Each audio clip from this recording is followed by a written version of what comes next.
Welcome to the 5th edition of the Emergency Road Rehabilitation Program.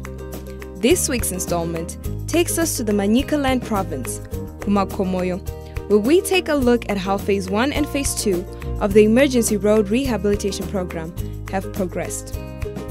Manicaland province is situated at the eastern side of Zimbabwe, bordering with Mozambique. The Forbes border post is a busy transit point that offers a trading passage between Zimbabwe and Mozambique. Most haulage trucks use this route to connect not only with Zimbabwe, but with other countries surrounding the country. However, when the Plumtree Mutare Highway, which is also known as R5, was done, this stretch was left behind. With the last season's heavy rains and heavy loads that passed through this stretch on a daily basis, its conditions had further deteriorated, making it difficult for motorists to navigate through. Not only had it been infested with potholes, but it was narrow and needed widening. Under the supervision of the Manicaland Provincial Roads Engineer, Engineer Arnold Mutungwazi, the road has not only been dualized, but has been transformed into an aesthetic component of the border post. The scope of works is for us to dualize the remaining 800-meter section. Right now you can see we are now at around 95%, and the total cost of the project is now around 1.2 million.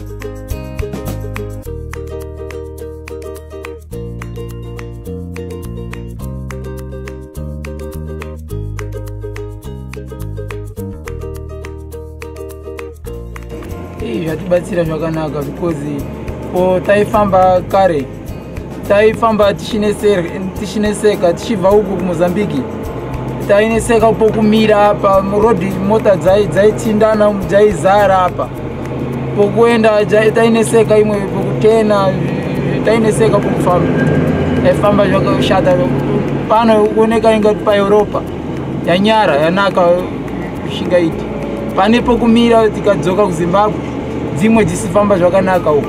Road yanaka anga ine mapotholes zviya zvokutiwo mashocks izvozvi zvaakufambe mupfapfa chaiko sengapa taitoshure kuti kudai yaramba yakadaro nekwese kunosvika ukunhu.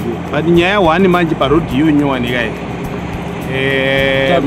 matruck drivers vari kucomplaina nenyaya yekuti is too smooth, haisiri rough zvoti kana kukanaya akabupa ma-emergency brakes kunyeti harimiri.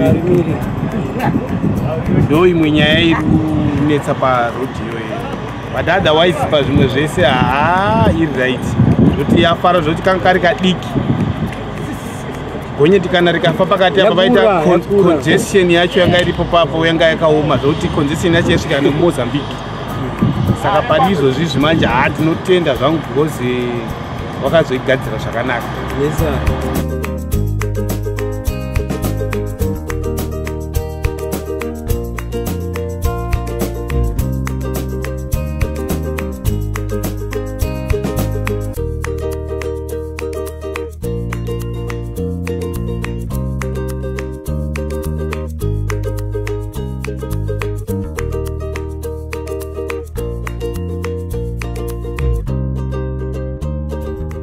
Birchneuf Bridge offers passage across Zimbabwe's second largest river, the Save River, which flows into Mozambique and finally into the Indian Ocean. It serves as a crucial crossing point across this mighty river between the Masvingo province, which links with Beitbridge border post, and the Manicaland province, which links with Mozambique. A 25-ton weight restriction, however, has been imposed on the 82-year-old bridge to protect it from overloading due to strenuous loads. This has left haulage trucks with above restriction loads to use the Ngundu-Tanganda road to connect between the southern and eastern side of Zimbabwe. This road, however, cannot withhold these heavy loads and is now crumbling under the heavy load. Now that the 800-meter stretch of the Forbes Road is almost complete, the provincial engineer of Manicaland Province, Engineer Arnold Mutungwazi, has set his eyes on reconstruction of this road under the Emergency Road Rehabilitation Program. The Ngundu-Tanganda Road, it links between the southern side and the eastern side of the country, between Masvingo, trucks coming from South Africa going through Masvingo to Beira. This is the route that they will be using. Yeah, we have now concluded our tendering process. The scope of works is now for us to do 30 kilometers rehab of the road. We expect to start construction of the rehabilitation of the road in 2 weeks' time. Basically, it will be reclamation of the existing base, then stabilization of the base material. At least it will be able to carry the load that is now being carried on the pavement. Most motorists who have been using this road are now resorting to using long detours to avoid the badly damaged section, which make a larger section of this road. Road isusu kana ikagadzirwa zvakanaka ndiye nelingi yekubva Chipinge kana Mutare bridge chikuroza border asi hapana road totally hapatorina road makombauka pa business munhu wese unoda kutransporta zvinhu even kubva kuborder kana vese vemahusellers vari muChipinge vari mese vanatangana vada kuhodha vemashops havatorina kana mamukana iyoyo nokuti transport munoramba nematracks aya because hapana road. Road yakashata ine makomba inonge ichitikanganisa kuti motikari suspension hadzigari ungogara wakagadzirisa motikari zvitonga tishandira pano pasina. Saka munofamba sei manje yakashata kudai? Kutongofambawo zvekumanikidza nokuti hapana zvekuita.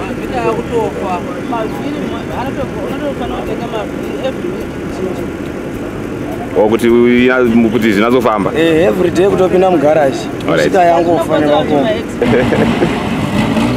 Implementation of emergency works under phase 2 in the Manicaland province at various stages of completion. But however, there have been internal processes that had to be done by various road authorities, processes such as tendering for contractors to carry out various works under phase 2. We are happy with the Ngundu-Tanganda road rehabilitation, which will be kicking off. Funds have actually been availed for the rehabilitation of 30 kilometers of that road under phase 2, and we are hopeful that the rehabilitation of the 30 kilometers of Tanganda-Ngundu road will be completed before the rainy season starts. Mutare city is the provincial capital of the Manicaland province. This beautiful eastern capital was also now spared by the Cyclone Dineo-induced floods, with most of its roads facing the same wrath faced by most roads around the country. With the same determination government has used to rehabilitate roads in all provinces, Mutare city has now been capacitated to rehabilitate its road network under the Emergency Road Rehabilitation Program. The town clerk for Mutare city, Mr. Joshua Maligwa, acknowledged the bad state of Mutare roads, but is confident the funds they have received will go a long way in reclaiming the city's road infrastructure. Most of the roads in Mutare city were heavily damaged following the incessant rains which have pounded the country in January. Out of the 380 kilometers, I should say most of them were heavily damaged to an extent that they were no longer trafficable. Even in the CBD, there were lots of gullies, dongas, and most of these roads, even in the residential and in the CBD area, were also heavily damaged to an extent that so far we have managed to reconstruct almost 3/4 of the roads. The phase 1 program of the road rehabilitation went on very well in Mutare city. We have managed to resuscitate most of the link roads, particularly in high density and low density areas. Most of the major roads, including the Dangamvura Link Road, the Jeff Road, Makamba Roads, and some of the major roads within our CBD were resurfaced, and they are now trafficable. And we have also done quite a good job in the CBD, where quite a number of roads have been resurfaced, particularly by doing pothole patching. A spectacular finish of the 1.1 kilometer asphalt overlay stretch of the Aerodrome Road and the 1.6 kilometer stretch of the Faruka Road is testimony of the confidence and capability of the Mutare City Council to rehabilitate its road network.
These projects, which were done under Phase 1 of the emergency works, now pave way to Phase 2 of the emergency works, which the City Council is now preparing for.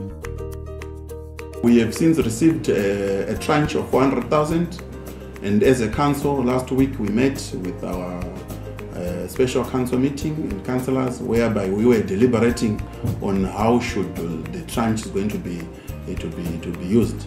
So far, we've actually came up with a program wherein we are going to target Jeff Road, which is almost 3.8 kilometers, and we are also going to touch part of Magamba Road, which is around 1.5 kilometers. We will also deal with the Blessing Makoneke Drive to the tune of 2.5 kilometers, and we should not also forget the Aerodrome Road, which is composed of 4 kilometers, and Heavy Vegetable 0.58 kilometers. Jeff Road, which stretches between Golden Peacock Hotel and Magamba Drive, links Chikanga, St. Joseph, Natview, Zimta, and Dreamhouse residential areas in Mutare. This road, which is a crucial thread between these areas, has been identified under Phase 2 of the Emergency Road Rehabilitation Program, with the 3.8 kilometer stretch earmarked to be upgraded from gravel to surface. Rodi kuipa yakaipa pari zvinezvi tinoramba tichiita mabreakdown suspension every week atipedzi, asi tutasira kana tikagadzirwa rodi ikaita rodi yakanaka zvotaura kuti mota dzedu dzichatora nguva yakanakawo, uyezve nguva inonaya mvura yaya marodhi edu haaiti mapotholes, ndo zvinohuruwa inototiva TB inotibata zvikuru sei nguva yemakusenaya huruwa hapana kana pounona pana pakachena kozi inonga iri huruwa kuti ichingopfumbuka. Saka totarisira rodhi ingagadzirwa ikaita zvakanaka tichatiza kuzvirwere, mota dzedu dzichava dzichakanaka, mapasenja edu tichatakura zvakanaka. The town clerk, however, has urged motorists to exercise caution as they embark on Phase 2 of the Emergency Road Rehabilitation Program, which will see major projects happening around the city. It's important to point out that as we approach the Phase 2 of the roads, the Emergency Road Rehabilitation Program, it is advisable to our residents, motorists, to be cautious, to exercise caution each time they are approaching groups and gangs of people who will be working on our roads. there are quite a number of incidences whereby people are failing to take heed of reducing speed to an extent that most of our teams who will be working on the roads will end up being involved in various accidents. Phase 1 of the Emergency Road Rehabilitation Program in Manicaland has gone very well. We are happy with the progress that has been recorded by various road authorities in the Manicaland province. ZINARA has successfully managed to fund most of the projects in under phase 1. The Mutare asphalt plant is one of the major beneficiaries of the Emergency Road Rehabilitation Program. The Mutare asphalt plant, which is also in Manicaland, which has been supplying premix to most road authorities in the Manicaland province, had been idle since 2008. The Emergency Road Rehabilitation Program actually brought life to that plant. So since 2008 it had been lying idle, and since the inception of the program the plant started operating. As of May this year, the plant was operating at 40% capacity utilization, but currently as we speak the plant is now operating at 100% capacity. This was made possible by a disbursement of $119,246 for the rehabilitation and maintenance works of the plant. Whilst the government Emergency Road Rehabilitation Program has gone a long way in capacitating road authorities, the fast approaching rain season calls for speed in completion of funded works. These are public funds, and ZINARA is not only making disbursements to road authorities under the Emergency Works program. ZINARA is actively involved also in the supervision of these projects through monitoring and evaluation of projects which would have received funding under this program. This update has been brought to you by the Zimbabwean National Road Administration, ZINARA, driven to make you drive well.